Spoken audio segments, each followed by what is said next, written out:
It was the year Always find your way back. 2481. The stars were mapped. Every sector, every wormhole, every black hole, even the hidden corners of dying galaxies had been explored. But on every official galactic map, one zone remained untouched, unmarked, and completely silent. Human space. No borders. No signals. Just a vast black area surrounded by warning beacons blinking in red. Do not enter. Do not scan. Do not approach. Some called it superstition. Others said it was the cost of arrogance. A few whispered that the humans had unlocked something they shouldn't have. But nobody knew for sure. What everyone knew was this: the last fleet that entered human space vanished. No distress call. No wreckage. No message. And that wasn't the first time. Over centuries, hundreds of ships had tried. None came back. Admiral Cora Venn, a retired commander from the Zelari Star Empire, couldn't forget her brother. He was the captain of the research ship Nova Dawn. 20 years ago, he and his crew entered human space on a diplomatic mission. They were confident. Prepared. Well armed. Then, silence. Cora had waited. Hoped. Prayed. But she knew something had gone terribly wrong. Now, after 2 decades of exile and grief, she had made her decision. She would go in. Alone, if needed. She didn't care about the warnings. She didn't believe in curses. She only believed in one thing: truth. Her ship, the Stellar Whisper, launched from the edge of Zelari territory under forged credentials. She flew quietly, avoiding patrols. As she neared the invisible line where known space ended and human space began, her navigation system glitched. The star charts blurred. Coordinates looped. Sensors dropped to static. She wasn't even inside the zone yet. That's impossible, she muttered, adjusting controls. The stars around her suddenly dimmed, as if something or someone was watching her. In the galactic center, news spread fast. Another mad pilot heading into human space, they said. She won't come back either. But they were wrong. Because this time, something different happened. Just as Cora crossed the final light boundary, her ship stopped on its own. Engines still running. Power active. But no forward movement. It was as if space itself refused her entry. Then her view screen lit up, not with stars, but with a face. A human face. Old, pale, emotionless. "We warned you," the figure said, voice crackling through space itself. "Do not come here. You won't find what you're looking for." Cora's breath caught in her throat. "Where is my brother?" she asked. The face faded. And then her ship moved without command deeper into the dark. That was the last anyone heard from Admiral Cora Venn. But what she saw next would change everything. Cora sat frozen in her seat. Her fingers hovered above the control panel, but nothing worked. The ship was moving on its own now, slowly, deeper into the black. There were no stars ahead, no planets. Just an endless void that seemed to grow darker with every passing second. Her heart pounded in her chest, but she kept her eyes forward. She had come too far to turn back now. Outside, the silence felt alive. Not peaceful but heavy, like a blanket of quiet screaming. The ship's lights flickered. Her hands shook. Then, a voice whispered again through the speakers, not loud this time. Almost like it was inside her head. "Why do you keep coming?" It wasn't the same voice as before. This one sounded tired. Sad. Like it remembered too much. Cora stood up, gripping the edge of the console to steady herself. "I'm not here to harm anyone," she said out loud. "I came for my brother.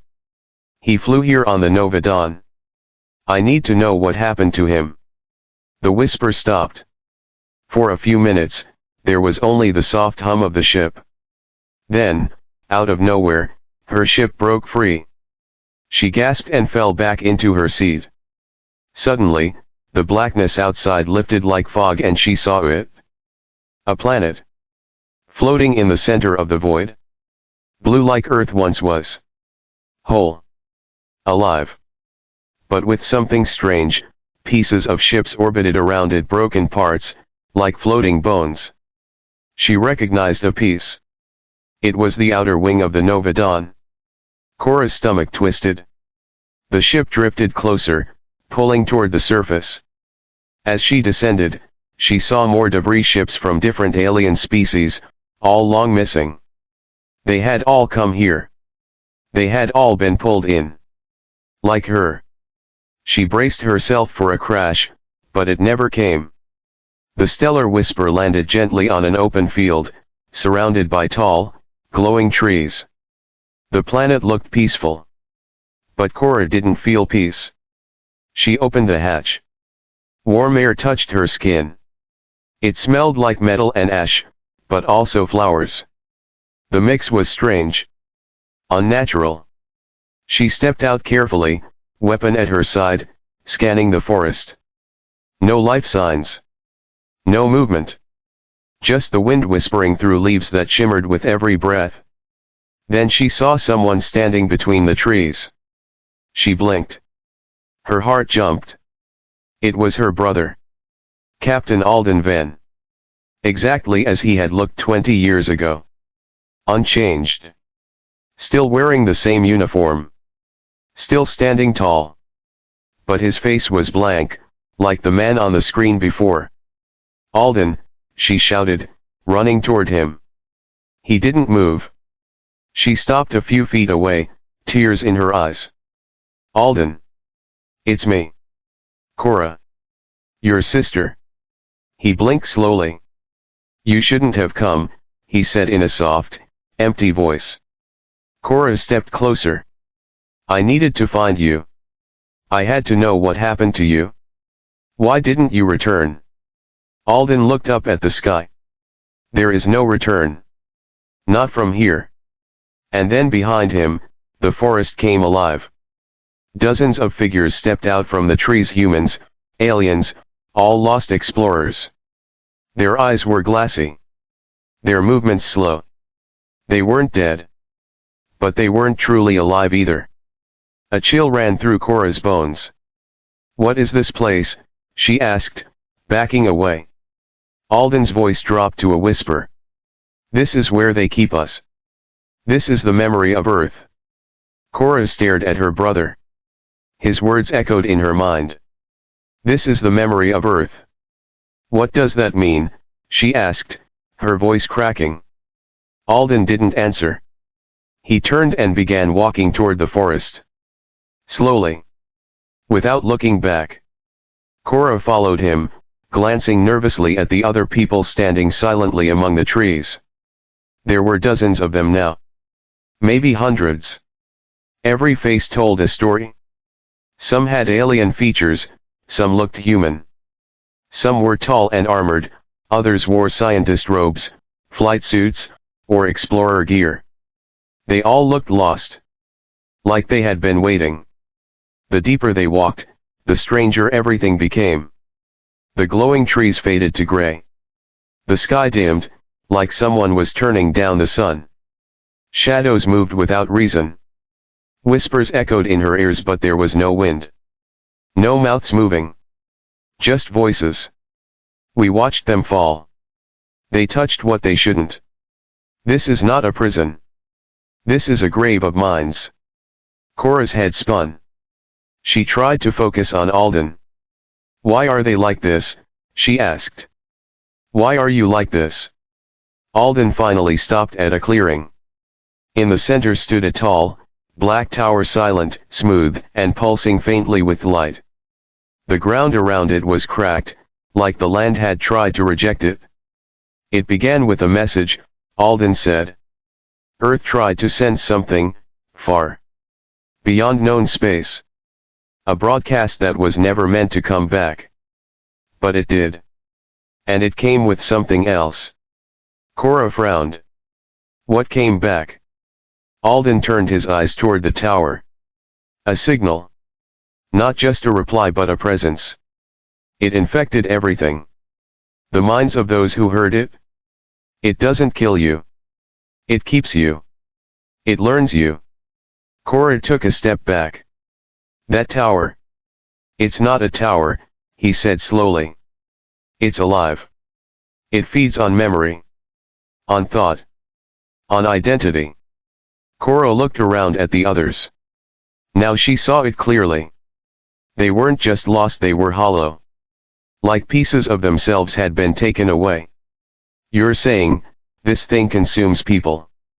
Alden nodded. Not all at once. It's slow. Gentle. It studies us first. It holds us inside this illusion, this memory of Earth. So it can understand what we are. What we were. But why? What does it want? Alden's expression grew darker. We don't know. But we do know this: every time someone enters human space, it awakens again. It stretches out. It calls others. It grows. Cora felt her knees weaken. She had to get out. She had to warn the galaxy. This wasn't just a mystery. It was a spreading intelligence, something old, patient, and far beyond any alien race. I need to leave, she said. If I escape, I can tell them. I can stop others from coming here. Alden looked at her then, and for the first time, a flicker of emotion crossed his face. Pain. Regret. No one leaves, he said quietly. Cora's hands clenched. I have to try. And then everything changed. The sky cracked open. A piercing light fell on the clearing. The tower pulsed brighter. The ground trembled. Voices filled the air, louder now, more focused. Another mind has entered. She is strong, she remembers too much. Take her, gently. Cora turned to run, but her legs stopped working. It felt like gravity had shifted. Her feet were heavy. Her body wouldn't move. She fell to the ground. In the trees, the hollow figures began to walk toward her. And then suddenly everything stopped. The light vanished. The tower went dark. And Cora was alone. The clearing was empty. No Alden. No strangers. No sound. Just a low hum beneath her feet. She stood, breathing hard, confused. And then her ship's voice called through her earpiece. Cora, come in. This is the Stellar Whisper. Do you copy? Her heart leapt. She ran back toward the landing site, half in shock. But when she reached the ship, it wasn't hers. It looked like the Stellar Whisper, yes. But the paint was faded. The hull was scarred and overgrown. Dust covered the panels. Like it had been sitting there for 100 years. Cora stood frozen in front of the ship. It looked like hers. Same model. Same markings. Same serial number etched near the docking bay. But it was old. Rusted. Like it had been here for generations. A tree root had even grown through part of the engine. It wasn't possible. She stepped closer and placed her hand on the hull. Cold. Dead. This wasn't just a trick. Something had changed. Either time had passed, or she was no longer where she thought she was. Suddenly, a sound echoed from behind her. A soft, wet breath. She turned quickly, hand on her sidearm, but saw no one. The forest was quiet again. Still. Cora, a voice said gently. It wasn't her brother. It wasn't anyone she knew. It was her own voice. Coming from inside the ship. Her blood ran cold. She backed away slowly, her eyes locked on the door. Then, without her touching anything, the hatch creaked open. A soft mist rolled out from the darkness inside. Lights blinked faintly along the corridor, flickering like dying stars. The same layout. The same walls. It was her ship, but not the way she left it. Against her better judgment, she stepped inside. The smell hit her instantly like burned circuits and something older, rotting. Her boots echoed down the empty hallway. Everything was quiet. Then she passed a mirror panel near the medbay and stopped. Her reflection wasn't her own. It was her, yes, but older. Pale. Hollow-eyed. A face filled with fear and confusion. She reached out to touch it and the reflection moved faster than she did. Not copying her. Acting on its own. Smiling faintly. Sadly. She backed away, heart racing. "Why are you doing this?" she whispered. A soft voice answered. Not hers. Not Alden's. Something deeper. "You asked to remember. That is what we are." "I didn't ask for this," she shouted. The lights went out. She was alone in pitch black. The voice spoke again right next to her ear now. "You don't understand. We are not keeping you. We are helping you become." Then the lights flickered back on. And she wasn't in the ship anymore. She was, in a room. Small. White. Walls like soft paper, pulsing with light. A window showed stars outside. Familiar stars. Earth stars. She was sitting in a chair. Strapped in. Electrodes on her head. Medical machines all around her. A man in a lab coat stood nearby, looking surprised. "She's awake," he said quickly to someone behind him. Another figure rushed in. A woman. Kind eyes. Gentle smile. "Cora? Cora, can you hear me?" Cora blinked. "What is this?" she asked. "Where am I?" "You're home," the woman said. "You've been in cryodrift for 17 years. Your ship malfunctioned on its way to investigate the human zone. We found you adrift at the edge of Sector 19. Cora tried to sit up. Her head pounded. "No, that's not right. I was on the planet. I saw Alden. I saw the tower." The man frowned. "There was no planet. No landing. We barely got a signal before your pod started broadcasting your vitals. You've been dreaming for almost 2 decades. Cora's breath grew shallow. Everything felt wrong. Too clean. Too perfect. Then she noticed something. The window. The stars weren't moving. Frozen. Like a painting. And behind the woman's kind eyes, something flickered. Something that wasn't human. Her voice cracked. "This isn't real," she said. The woman didn't answer. She only smiled wider. And then the walls melted. Not with heat but like illusions dissolving. Cora screamed. She was back on the black planet, back in the clearing. On her knees. Alone again. The tower pulsed faintly. She looked up, eyes wet, heart pounding.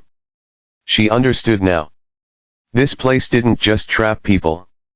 It tested them. It wore different faces. It used memories, hopes, grief, love as tools. And it was learning more. Because every mind it touched made it stronger. And now it had touched hers. Cora sat in the silence, her knees buried in the dirt of that strange planet, staring at the now dimming tower in the distance. Her breath was shallow, and her mind shook with too many realities, dreams within dreams, memories she wasn't sure were hers, and voices that didn't belong to anyone she knew. She looked at her hands. Were they even her hands? They felt cold, slightly unfamiliar, as if her body no longer trusted her. For a long time, she didn't move. She just watched the soft pulse of the black tower in the distance like it was breathing, alive, waiting. The planet was still again. No wind. No birds. No buzzing. Just stillness, like everything had paused. Then a sound, soft and deliberate, broke through the silence behind her, a footstep. Cora spun around, heart pounding, but she already knew who she would see. Her brother stood just beyond the treeline, his uniform dusty, his face calm but pale, and his eyes no longer hollow but quietly sad. Alden didn't say anything at first. He simply looked at her, as if he too didn't know if she was real. Then he took a step forward. "It's not done with you yet," he said. His voice was quieter now, almost human again, no longer the mechanical echo of something hollow. "It never lets go of a mind until it knows everything it wants." Cora stood slowly, brushing her palms against her suit, even though they were shaking. "Then why are you here? Why did it let you come back?" Alden shook his head. "I didn't come back. You came deeper. The more you resist, the more it wraps around you." Cora glanced at the tower again. "Why? What is it doing with us?" "It's learning," Alden said. "Every fear, every hope, every regret. It doesn't just want data, it wants to feel what we feel. And once it knows everything, it decides whether to keep you, or erase you." Cora stared at him. "Then how are you still here?" Alden looked up at the sky. "I didn't fight it. I gave up. That's what most do. They lose pieces of themselves until they forget they were ever alive." Cora stepped closer. "But you remember. You remembered me." Alden's eyes shimmered for a moment. "You were stronger than I was. Your memory pulled me back." A breeze passed between them, light and warm, and with it came whispers again, only now, they sounded like her voice, her thoughts, her guilt about Alden, her regret for leaving the fleet, her fear that maybe this mission was never about saving anyone, but proving something to herself. She shut her eyes tight, trying to push the voices away, but they wrapped around her like vines. "Stop," she whispered. "Stop using me." But the voices didn't stop. They grew louder, more personal, more invasive. They knew her childhood. Her first love. The time she almost resigned from the Navy because she couldn't face the pressure. They knew things she hadn't told anyone. And then, through the fog of those whispers, she heard something new. A different voice. Not hers. Not Alden's. A child. "Mom." The word cut through her like lightning. Cora's eyes snapped open. In front of her stood a young girl, maybe 8 years old, with dark hair and big brown eyes. She wore a necklace Cora recognized instantly, it had belonged to her.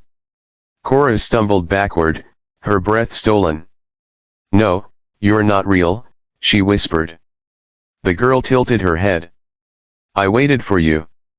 Cora shook her head violently. "You can't be. I never had a daughter." The girl smiled faintly.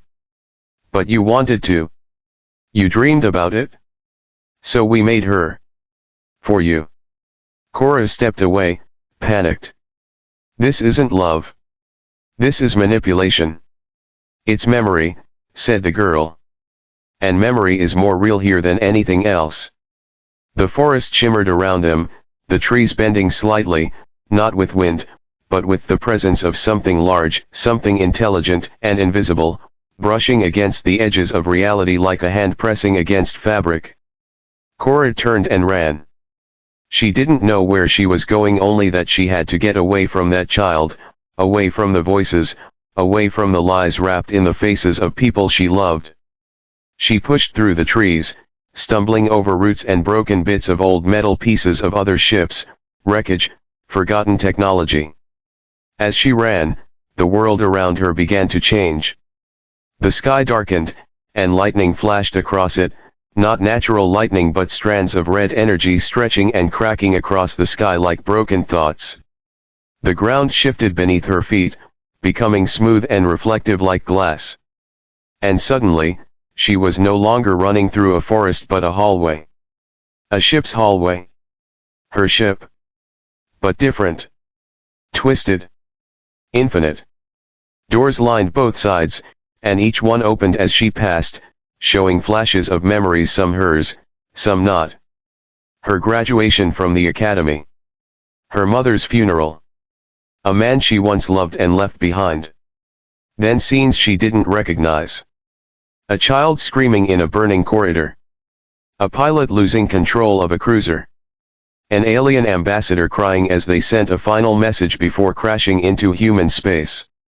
Cora fell to her knees, hands over her ears. "Stop it," she screamed. "These aren't mine." The walls bent inward. The voices screamed louder. Then everything stopped. A calm settled. A whisper, gentle and feminine, echoed in her mind. "You are not alone." Cora looked up slowly. The hallway had vanished. She was standing in space. No suit. No pain. Just, floating. Stars surrounded her in every direction, and far in the distance she could see the black tower, now glowing brighter, no longer a structure but a pulse of energy. Around it, countless minds shimmered like light souls, memories, trapped or maybe transformed. And then she realized she wasn't just seeing them. She was part of them. The intelligence that lived here, it had connected her. It had shown her everything. And in return, it had taken everything from her. Her ship. Her time. Her name. But not her will. Not yet. And that was something it didn't understand. "You want to learn from us?" Cora whispered to the void. "Then understand this: we fight for each other. We die for each other. You can wear our memories, copy our voices, but you will never be us." The stars around her shimmered. The presence stirred, like it was listening. Cora closed her eyes, focusing on one image: her brother. Not the one she saw on the planet, but the real Alden. Before the mission. Before the silence. A moment when they laughed in the engine bay of a ship, when he told her Earth would be proud of her. She held on to that. Just that. Nothing else. A beam of light shot from her chest, golden and warm, cutting through the black around her. And for the first time, something screamed. The presence recoiled. It didn't know pain. Not until now. She had heard it, not with weapons, not with fire, but with memory. Pure. Real. Untouched. Her own. The space around her shattered like glass, and she fell down, down, into light, then darkness, then silence. When Cora opened her eyes again, she was on her ship. The real stellar whisper. Systems blinking. Clean. Undamaged. Her fingers gripped the chair, and her head ached, but everything felt right. Stellar whisper, "Do you copy?" A voice came over the comms. "This is Patrol Unit AX-9. You're entering restricted space. Identify yourself." Cora stared at the panel. The date on the screen read, 2483. Only 2 years had passed. Not 20. Not 100. 2. She opened the COMM. "This is Admiral Cora Venerable. I'm alive. And I'm coming home." Static filled the channel. Then the voice returned. "Admiral Ven, you were declared missing. Presumed dead. You were last seen crossing into." Cora cut him off. "I know where I was. And I know what's still there." A pause. "Ma'am." Cora stared out the window at the stars ahead. The black zone was behind her now, quiet again. Waiting. She didn't know if the entity had let her go, or if she had escaped it. Maybe both. But she knew one thing: it wasn't done. Not with her. Not with the galaxy. And the next time someone entered that space, it would be ready. But so would she. "Seal the borders," she told the patrol ship. "No more missions. No more disappearances. Tell the council, we are not alone.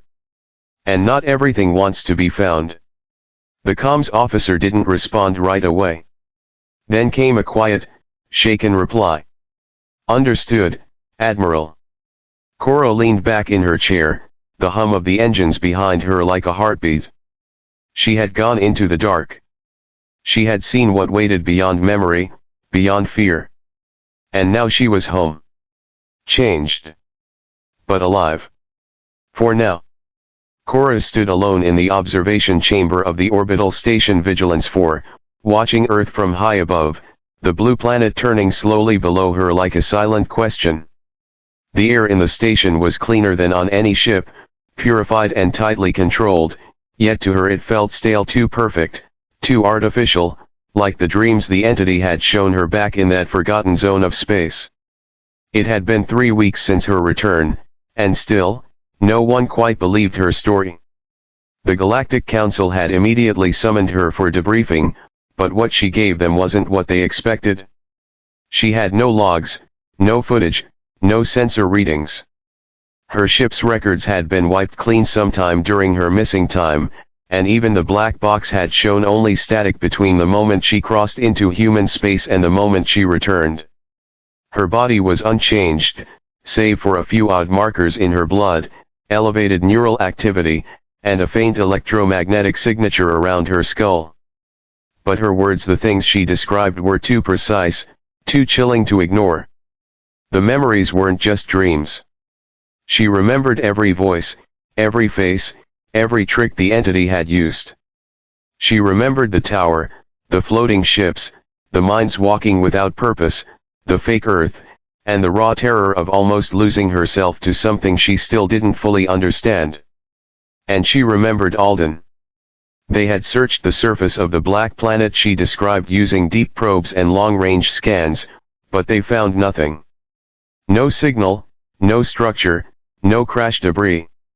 Yet the beacon that once warned species to stay out of human space had flickered off, and then returned, but different now, its frequency slightly altered, as if blinking in a new language.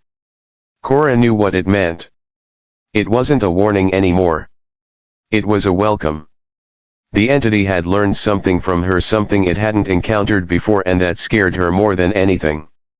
She wasn't sure what she had given it. A memory? A belief? A feeling? She remembered how it screamed when she fought back with her thoughts, with her love, with her pain. It had felt that. And if it could feel, it could grow. The council kept her under surveillance, but not behind bars. They didn't label her a traitor, nor a hero. Just a mystery. A piece of unsolvable data walking in human skin. Most officers who saw her in the halls gave her space, some out of respect, others out of fear. A few reporters tried to spin her story as a return from the dead. One even called her the whisper of memory. But she knew better. She had touched something eternal. Something that didn't understand life or death the way people did. Something that wore memories like clothes and thoughts like songs. And now, every night when she tried to sleep, she could feel it softly brushing against the back of her mind like wind on skin. It hadn't fully let her go. On the 12th night, she received a message. Not through standard comms, but through her dreams. She found herself back in that glass hallway, surrounded by floating doors, each opening to moments of her past, but this time, one door showed a scene she didn't recognize. A dark planet burning. Alien cities crumbling. Beings she didn't know screaming into the void as their minds unraveled. She woke up gasping, covered in sweat. The message was clear. The entity had reached someone else. Somewhere. Cora didn't wait. She demanded a private audience with the Council's Science Corps, specifically with Dr. Emerin Sol, a neuroempathic analyst who had studied anomalies across the galactic rim. She poured everything out to him, the vision, the dream message, the feeling that the entity was reaching further now. Sol didn't laugh. He didn't smile. He listened. Then he ran a scan of Cora's mind using a psychic feedback loop device, something rarely used on living subjects due to its danger. What they found made his face go pale. In the deepest layers of her subconscious, there were patterns that didn't belong to her. Complex neural echoes. Memory clusters she had never formed herself. Something had nested inside her brain, not like a parasite, but like an idea, living, adapting. Soul said it wasn't dangerous. Not yet. But it was, curious. And that terrified them both. That same week, 3 long-range research probes disappeared in a nearby uninhabited sector. No distress calls. No remains. Just silence. The same silence that surrounded human space before. Then came the worst news. A refugee ship from the Eurasia system stumbled across a derelict cruiser adrift near the edge of the void. The crew was still on board. Alive. But broken. They spoke in whispers. Repeated the same phrases. Drew strange symbols on the walls with their own blood. The only word any translator could decipher from the symbols was, become. The council called an emergency session. Cora was brought in not as a soldier, but as a witness. And when she stood before the gathered species, leaders, and elders, she felt the weight of thousands of eyes pressing down on her. She told them everything. Not just about what she saw but what she felt. The love that the entity copied, the grief it studied, the identity it tried to wear. And the thing she feared most, that it wasn't trying to invade with force. It was invading with memory. And soon, there would be no need for weapons. Because people would go willingly. Looking for something they lost. Something they missed. Something they loved. It wouldn't conquer planets. It would consume longing. Regret. Hope. The council didn't act immediately. They debated. They argued. Politics rose, as it always did. Some feared war. Others believed she had been brainwashed. A few demanded the memory zone be destroyed, but no weapon could reach it. And in the middle of it all, Cora sat in her quarters, holding an old photo of her and Alden before he left on the Nova Dawn, her eyes dry but her heart cracking. That night, it spoke again. Not in her dreams, but through her ship's comms, even though the ship was powered off. A whisper, soft and cold, "We saw you. We remember you. You are beautiful in sadness." She didn't answer. She powered down everything. And then she made a decision. If the entity wanted more minds, more memory, it would find none. She would go back. Not to fight it with weapons but to trap it. She requested a mission authorization. The council refused. So she went without it? Quietly. She knew where the edges of the memory zone were. She knew how to reach the tower. But this time, she wouldn't go in alone. She gathered a crew, not soldiers, not scientists, but people who had lost someone in human space. People willing to sacrifice everything to seal it off forever. A memory for a memory. A price for the galaxy's safety. Her new ship, the Ashlight, left port under stealth protocols. The crew didn't say much, but every one of them wore the same look of pain, of loss, of knowing what they were doing could not be undone. And as they crossed into the void once more, the stars blinked out behind them. Silence returned. The whispers came again. But this time, Cora whispered back. "You remember me? Good. Now remember this: we choose our pain. You do not get to own it." The tower waited ahead, glowing. Breathing. Watching. And Cora knew the entity could feel what was coming. A mind united in sorrow. But not weak. Not afraid. And for the first time, the entity didn't speak. It listened. The ship Ashlight moved through the dark like a ghost, its hull silent, its engines running just above a whisper, gliding through a space that no longer obeyed normal rules. Time stretched here, bent at the edges. Stars vanished. Direction lost its meaning. But Cora stood at the front of the ship's command deck, calm and steady, her hand resting lightly on the rail as her crew followed her into what could be their last journey. There were 11 of them in total, each one chosen not because they were strong or trained for war, but because they had lost someone to the memory zone. A mother who vanished in a research ship, a brother taken while mapping the edge, a child who flew too close in search of truth. Each crew member carried grief like a stone inside their chest, and it was this grief that made them immune to the illusions the entity used to trap minds. That was Cora's theory, and it was a dangerous one. But it was the only one they had. She had studied the patterns the entity used, the voices, the faces, the dreams. It always began with love. It always pulled you into memories of the people you missed, the moments you wanted to relive. But those who had accepted their pain, who had faced it fully, were harder to deceive. It was a risky plan, and none of them were guaranteed to survive, but they had all volunteered. No reward. No return. Just one mission: enter the core, reach the tower, and do what no one else had done: trap the memory, seal the entity, and make sure no one ever had to suffer the way they did. As they crossed the final boundary, the ship's lights flickered, just as expected. The readings failed. Time twisted. One moment it was night, the next, day. Then back again. But inside the ship, all was still. They had installed emotion dampeners, devices designed not to erase feelings, but to keep them from rising too quickly. Cora stood before her crew in the common room, her voice quiet but clear. "You've all lost something," she said. "That pain brought you here. But now you carry more than grief. You carry purpose. And that purpose is what the entity can't copy. It doesn't understand sacrifice. It only understands longing. That is its weakness." No one spoke.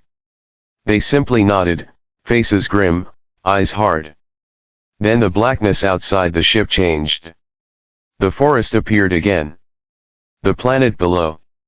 The tower, tall and black, pulsing gently like a beating heart. "That's it," Cora whispered. "Take us down."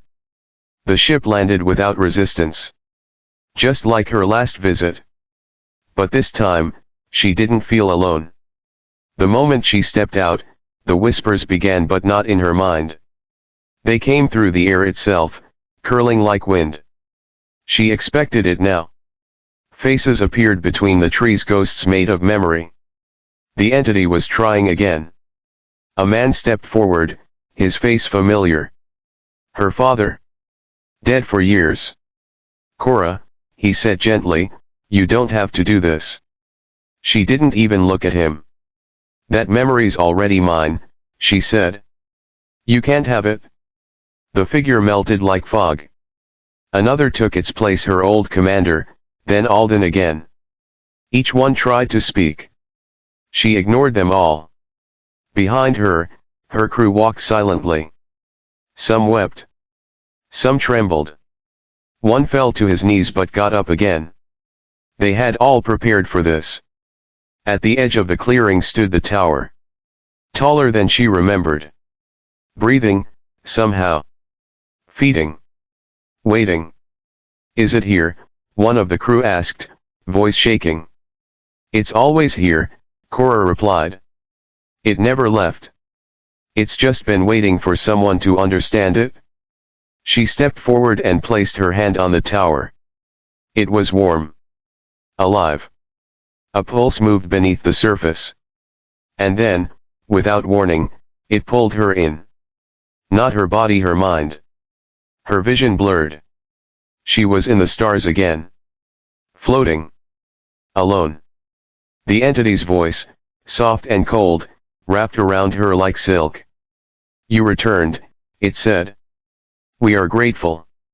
"I didn't return for you," she said. "I returned for the ones you tried to keep." "We only remember," it replied. "We do not harm. We are what is forgotten. What is loved. What is lost." "No," Cora said. "You are what's stolen. You don't remember. You take. You lie. We keep," the entity said, a hint of confusion in its tone. "Is that not what you do with memory?" "We remember to move forward," she said. "You remember to feed." Silence followed. For the first time, the entity seemed unsure. You feel pain, it said. You bring others who feel pain. Why? Because our pain makes us real, she said. It makes us stronger than you. The light around her dimmed. The stars trembled. The entity was trying to shift the world again, but she held onto her grief. She brought forward the face of her brother, not the fake version, but the real one, in a photo she kept tucked inside her suit. The entity saw it and hissed a sound like bending metal. You bring poison. It whispered. That is what pain is. No, she said. That's what makes us human. And then, as planned, the crew activated the beacon. It wasn't a weapon. It was a memory transmitter, coded with one thing only: truth. They had each uploaded one real memory, untouched, unfiltered, painful. The death of a loved one. The moment they knew they were truly alone. The sound of a name never spoken again. These memories were raw, untamed. And they flooded into the entity all at once. It screamed. The tower shook. The world twisted. And then everything shattered. Cora opened her eyes back on the ground. The forest was gone. The sky was blue. The tower had cracked from top to base, light pouring from the wound like blood. It's breaking, someone shouted. Keep transmitting. One by one, the crew fell to their knees. Their memories, the truth they carried, was being drained. They were giving it up willingly. Sacrificing everything. And that was something the entity had never seen. It tried to escape, to twist, to beg, but Cora stepped forward and drove the final signal spike into the tower's base. A blinding light filled the sky. For one moment, all was quiet. Then a wave of heat and sound blasted out from the tower, knocking them all back. Cora hit the ground hard, vision spinning. When she opened her eyes again, the tower was gone. Only dust remained. The air smelled like burned dreams. And her crew, 5 of them, were gone. No bodies. No signs. Just empty suits. They had given everything. But they had won. She staggered back to the ship. The remaining crew members were silent. They didn't smile. They didn't cheer. But they knew. The whispers were gone. The presence was gone. Human space was quiet again. For the first time in centuries, truly empty. Cora sat in the pilot's seat, eyes full of tears, and whispered, "Let's go home." The journey home was not easy. The space beyond the memory zone had changed somehow, quiet but heavier, as if the silence now held a kind of respect. The crew of the Ashlight sat in silence most of the way, each one lost in their own thoughts, in the weight of what they had done and what they had lost. 5 crew members had given their memories willingly, entirely to overload the entity, to shatter its illusions, and in doing so, had disappeared. Cora didn't know if they were dead, or if some part of them had merged with the void, but she knew one thing: they had chosen to sacrifice for something greater than revenge or truth.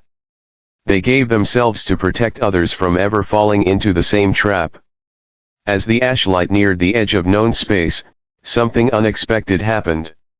Long-range signals returned. Galnet reconnected. And messages began pouring in, some over a century old. It was as if the memory zone had blocked not only ships but time itself. As Cora read the messages, tears streamed down her face. One of them was from her brother. Dated 20 years ago. Cora, if this ever reaches you, I forgive you. I'm sorry I left. I didn't know what we were flying into. But if there's a way to come back, I'll find it. I promise. It was his voice, real, unedited, unfiltered. Cora clutched the console, whispering his name again and again, until her voice cracked. She played the message for the rest of the crew. No one spoke. They just listened, breathing slowly, some wiping their eyes. As they crossed into neutral space, the Galactic Command hailed them. For hours they were questioned, scanned, even quarantined. No one believed they had returned from human space.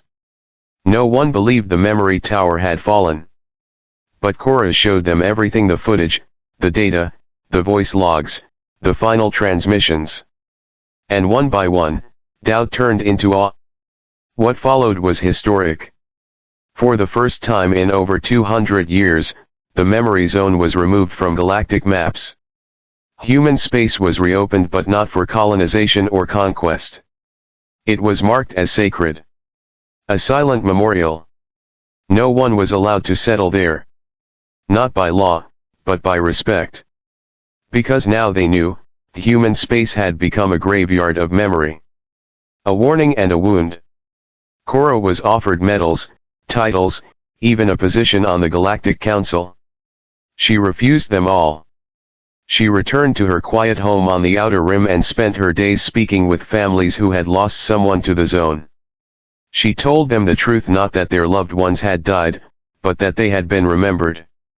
That something ancient and strange had tried to twist memory into control, and that the people they lost were stronger than that. In time, a monument was built on the edge of the old zone. Not a tall statue, not a golden spire. Just a single bench, beneath a clear dome, facing the blackness. On the bench, carved in simple writing, were the words, "They did not return so others could." Cora sat there often, alone, watching the stars.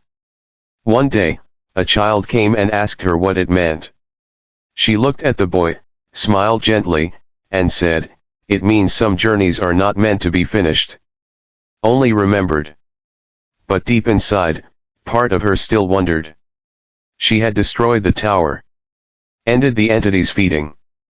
Freed the trapped memories. But sometimes, in her dreams, she still heard whispers, not of loss, not of fear, but of longing.